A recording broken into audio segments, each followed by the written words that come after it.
Lilah Roloff, a family's heartbreak. Tonight, we come together with words we never wanted to say out loud. Lilah Roloff is no more. A sentence that feels unpronounceable, a truth that feels impossible. The Roloff family, beloved, familiar, woven into countless living rooms, faces a heartbreaking loss. Lilah Roloff. A name that carried a little bell of laughter, the weightless joy of childhood, the small miracles we forget to notice until they're gone. Pause. Let the silence stand. If you are hearing this, you may be reaching for answers or for solace or simply for the sound of another steady voice in the dark. I can't promise answers, I can only promise honesty, reverence, and time. Time to sit with grief. Time to honor a life measured not by years but by light. You know the Roloff family. You've met them on the screen and, in a way, in your heart. Zach and Tori, their children, their journey mapped in the chalk outline of ordinary days that television somehow turned into extraordinary companionship. Through that window, many of us watched Lilah grow. Her shy glance, her brave smile, her strange little songs that made no sense and yet said everything. We rooted for first steps and first words, and we learned again that the human story is most incredible when it's small and true. And now we are here. The sentence no family wants to say. At the intersection where gratitude meets grief, and both stand silent, staring at the traffic light that never seems to change. Before we speak of loss, we speak of life. Before we say goodbye, we say thank you. And before we ask why, we hold one another and say, I am here. Tonight I will hold the space. I will speak as a host, yes, but also as a witness, someone who saw what you saw, felt what you felt, and who now shares with you the work of remembering. This is not a news bulletin. This is not a headline. This is a vigil made of words. Picture the smallest sock you've ever folded, the tiniest bow you've ever tied. A morning where the sun lands perfectly on the kitchen table, and a toddler's laughter chases dust motes like fireflies. That was Lilah's signature. Sun on wood, laughter on glass, and the fragile confetti of an ordinary day suddenly made magical. We remember, the way she clung to a favorite plush, the way she squinted when she smiled big, as if her face couldn't contain all the brightness at once. She was a sparkler on a warm evening, brief in our hands, infinite in our eyes. And somehow, through a camera lens, that sparkler lit 1,000 rooms.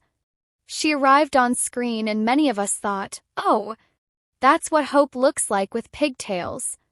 That's what courage sounds like when it still mispronounces half the alphabet.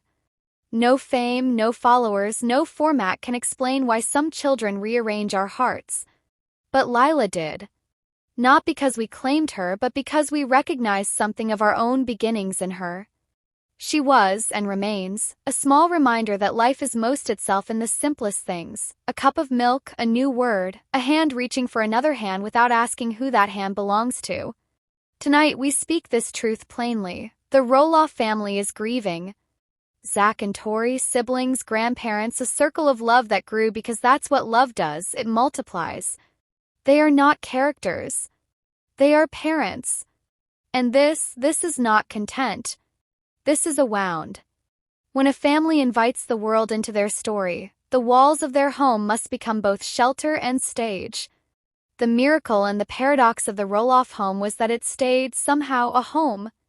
We saw holidays and hiccups, birthdays and big decisions, small victories tucked into the pantry next to the cereal boxes. We saw what it means to keep showing up, to wash dishes after long days, to laugh because the alternative is to break. If you ever felt you were part of the family, know this, you were seeing a real family, imperfect and extraordinary in their humanness. You were seeing two parents who did the thing parents are never quite ready for. They handed their hearts to their children and said, "Here, hold it carefully." And one of those small heart holders was named Lilah. In her presence, routines turned into rituals. Hair brushing became a crown ceremony. A nap became a truce between tiny defiance and big love. Dinners were not meals, they were round-table summits in the grand council of growth. Every small concession, every small celebration was a brick in the house that love built. And now the house stands in a wind no blueprint can anticipate. Grief pushes at the windows. It rattles the doors. It asks over and over, how can a house be a home when a room is suddenly empty? We do not answer quickly. We answer slowly, with casseroles and quiet, with the passing of days that refuse to hurry but promise not to stop. We answer with candlelight, with stories, with the gentle, persistent work of remembering without unraveling. There is a sound to absence. It is not silence, it is a shape of silence, the echo of a footstep that doesn't come, the soft drip of a faucet you forgot to turn all the way off because your mind is elsewhere, on a land where lullabies still play. Parents know this sound, all who have loved and lost know it too. If you are listening tonight and holding your own absence in your hands like a fragile bowl, let me say what cannot be said often enough. Your grief is not too heavy. Your tears are not too much. Your love did not fail. Love never fails, it suffers. It stretches. It remains. And sometimes it sits down at the base of the bed and says, I'll be here when you wake, and I'll be here if you can't. The Roloff family will have 1,000 such moments. Mornings that start bravely and unravel at the sight of a sweater still smelling faintly of shampoo. Afternoons that hold together until a certain cartoon theme song plays. Nights that last longer than necessary because the dark is honest and the dark is kind. It makes room for tears. We honor those moments tonight. We do not rush them, do not tidy them up with easy phrases. We let them be. 'Cause grief is a guest that rearranges the furniture and takes the longest route home. It does its work, inconveniently and thoroughly. It asks us to walk with it, not around it. And still, there is the memory. A lifeline. A soft shawl. The story we tell and retell until it becomes a staircase sturdy enough to carry us into tomorrow. You, watchers, readers, neighbors in spirit, are part of this story. You sent messages, you lit candles, you scrolled to the end of posts hoping to find a miracle hidden in the comments. You whispered prayers across time zones and fired off texts that began with, I don't have words, but... It matters. It all matters more than you think. Because if a family is a circle, a community is a widening ring around that circle, a buffer of warmth in the cold weather of sorrow. The Roloffs will not see every message, cannot read every note, but they will feel the weather change.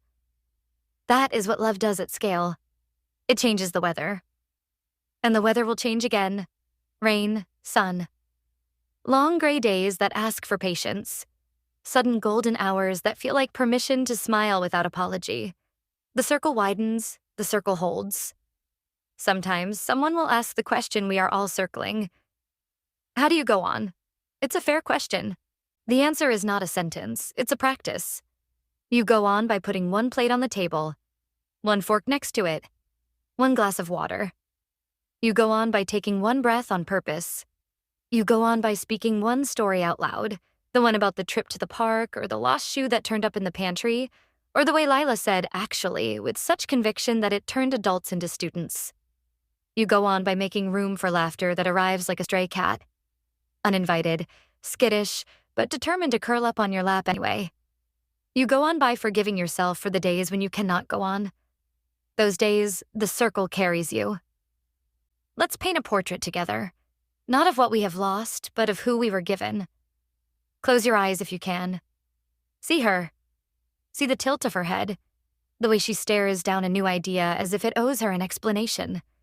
Hear her tiny syllables, marshmallows of sound, stacking themselves into sentences when no one is watching. Feel the soft insistence of her hand taking yours, tugging you toward a mystery you had forgotten how to investigate. The mystery of mud and ants, and why the big spoon is better for little mouths. See a family gathered on a couch, an ordinary couch, the kind that knows every contour of their days. See a father's arm around a mother's shoulders. See laughter rise like steam from a tea kettle. See exhaustion transformed into devotion, the alchemy only parents understand. And there, see her. Not as a symbol, not as a story, but as a child who made space for love simply by needing it. Portraits are not made of lines, they're made of layers. A dab of yellow here, a shadow there. The Roloff portrait is layered with bravery, humility, and the gentle stubbornness of people who keep choosing one another. Lilah's layer is luminous. It does not fade because it is gone from view. It remains because it was truly there. We will not pretend the questions are easy. Why now? Why her? Why them? The questions come to the door and refuse to leave their shoes outside. They track mud across the rug. They sit in your chair and stare at you until you either speak or leave the room. Here is what we can do with questions. We can let them sit without putting them in charge. We can light a candle and invite them to share the quiet rather than shatter it. We can say, "I do not know," and let that sentence be less a failure and more a brave boundary. Some questions will be answered in time, by memory, by meaning, by the delicate loom of community that weaves sense out of sorrow.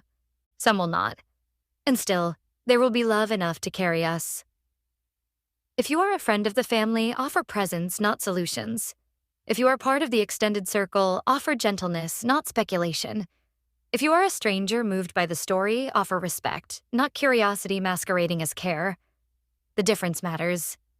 Grief knows the difference. When a life ends, we take inventory. What remains? What endures? The answer is not complicated, but it is immense. What endures is the way Lilah changed the temperature of a room, the way she renamed the afternoon Adventure O'Clock, the way her existence asked us to slow down and notice the miracle of a postage stamp, the nobility of a ladybug, the economy of a puddle that becomes an ocean at exactly the right height. What endures is the Roloff family's vow, spoken or not, to be more tender with one another, to name their gratitude without embarrassment, to carry forward the small rituals that keep a house humane.